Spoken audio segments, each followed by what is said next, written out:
So thank you for joining us this morning to continue our oversight of the implementation of the IIJA.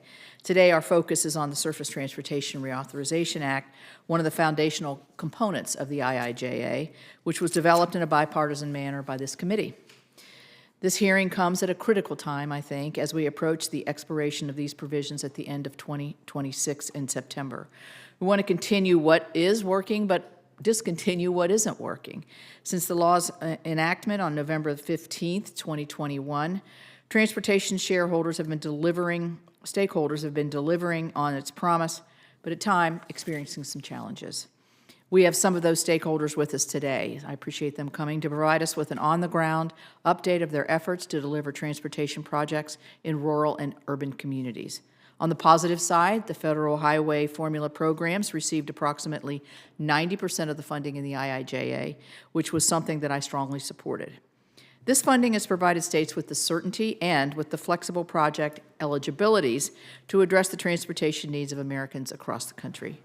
In my home state of West Virginia, that formula funding is upgrading and modernizing our roads and bridges, which will connect our communities to job and economic opportunities.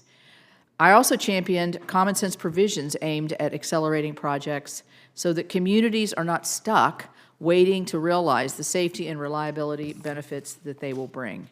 As an example, the IIJA codified the one federal decision policy, which expedites or should expedite the environmental review process for certain projects by setting a 2-year goal for those reviews and allowing the use of a single coordinated process to develop an environmental document. I'm curious to hear from our witnesses today if these provisions are being used and whether they have been having the desired impact.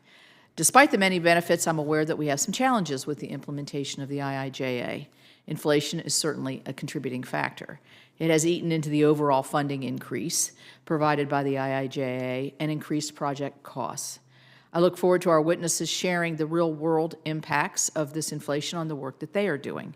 Another challenge is that many of the new discretionary grant programs established by the IIJA have been very slow in achieving their congressional intent. These programs require significant time and money from eligible applicants.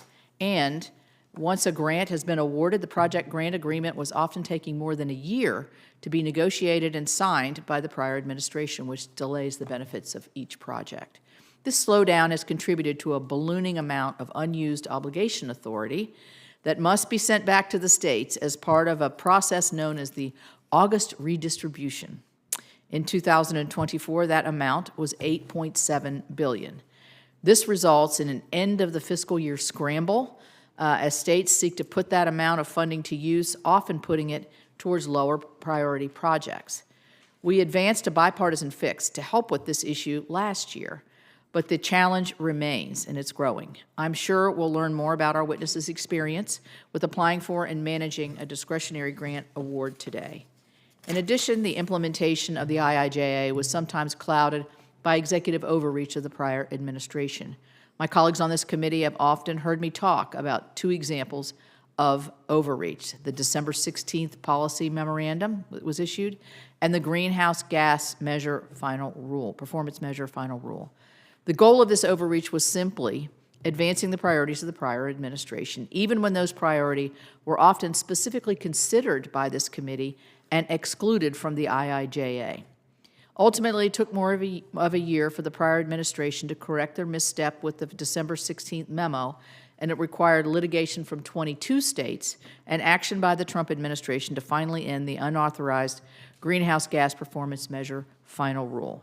With the opportunities and challenges of the IIJA implementation in mind, I look forward to receiving testimony from our pool of witnesses, or panel of witnesses. This review of the real-world impacts of the IIJA and the feedback on what is working and what isn't working will inform this committee's bipartisan work on the upcoming Surface Transportation Reauthorization Bill.